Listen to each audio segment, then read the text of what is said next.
Welcome to Chasing Baseball's Immortals. Today I'm looking at Pie Traynor and his card in the 1935 Diamond Star set.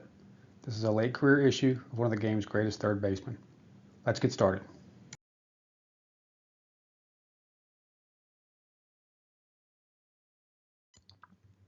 Pie Traynor was one of the greatest third basemen of the early 20th century, a cornerstone of the Pittsburgh Pirates and a player whose combination of hitting, defense, and leadership helped define the position. Born in 1898 in Massachusetts, Traynor signed with the Pirates in 1920 and quickly became a fixture at third base, known for his soft hands, strong arm, and remarkably consistent bat.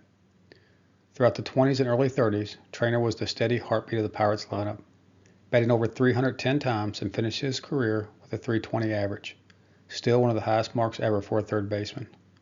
He played a key role in the 1925 World Series championship team, delivering clutch hits and anchoring the infield during one of the franchise's golden eras. Traynor was also respected for his calm, even-keel presence, eventually becoming a player-manager and later a beloved broadcaster in Pittsburgh. When the Hall of Fame opened its door to modern players, Traynor was widely regarded as the greatest third baseman the game had ever seen, earning an induction in 1948. His legacy endures as a pioneer at the hot corner, a player whose skill, consistency, and professionalism set the standard for generations to come. The 1935 Diamond Star set is a beautifully illustrated National Chical release, known for its bold Art Deco artwork, vivid ballpark backdrops, and clean, minimalistic design. Issued over multiple years, it features a strong lineup of Hall of Famers and remains one of the most visually striking and still relatively affordable pre-war sets for collectors. Traynor's 35 Diamond Stars card is a later career issue that presents him in the classic Art Deco style with a bat resting on his shoulder. While not exceedingly rare, it is certainly scarce with fewer than 900 graded copies between PSA and SGC.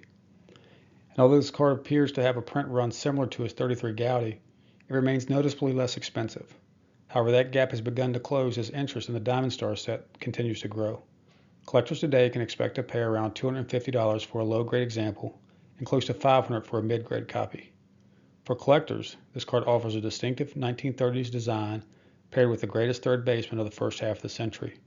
And at least for now, it remains a relatively accessible way to add a Traynor to a vintage collection. All right, let's look at the card. Here's my example of the 1935 Diamond Stars Pie Traynor. Now these cards over the last couple of years have seemingly seen a surge in popularity.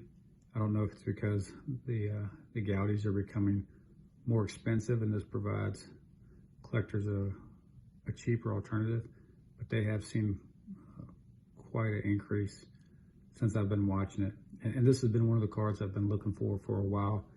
When I was young, my very first card show I went to, I picked up one of these in a dollar box and it had a crease across the center. And I remember thinking it was such a great card, so old.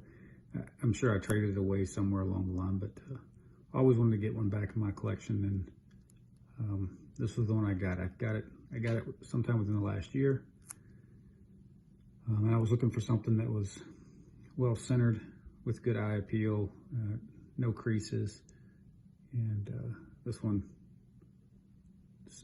fit the bill. On the back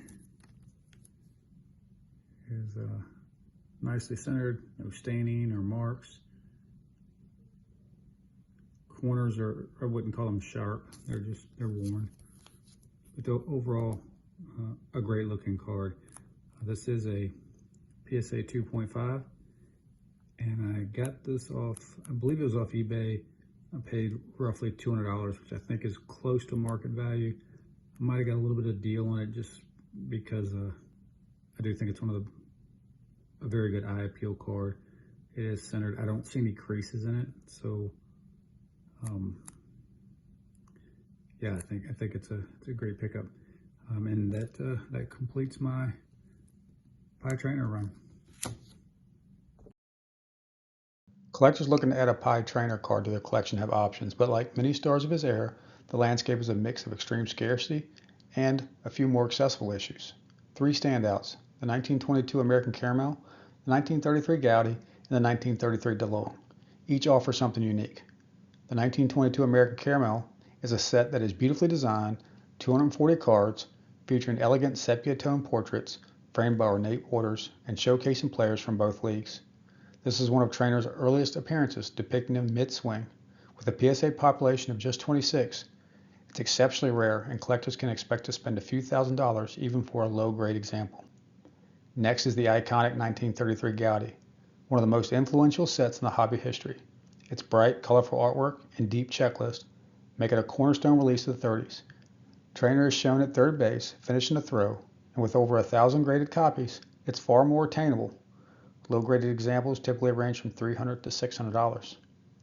Finally, Traynor's card in 1933 DeLong set offers one of the most distinctive designs of the decade. This 24-card issue features dynamic full-body poses set against a stylized ballpark backdrop in classic Art Deco fashion. With just under 300 graded, it's fairly scarce, and lower-grade copies usually sell between $500 to $1,000. Traynor appears in both unique regional issues and iconic national sets, giving collectors a wider range of choices depending on the budget, rarity preference, and design. On deck, we move from the hot corner with Traynor over to the first base with the inaugural issue of the Baby Bull, Orlando Cepeda. A more recent addition to the Hall of Fame, Cepeda's rookie appears in the beautiful 1958 Topps set. Finding an affordable mid-grade rookie from the 50s is almost unheard of.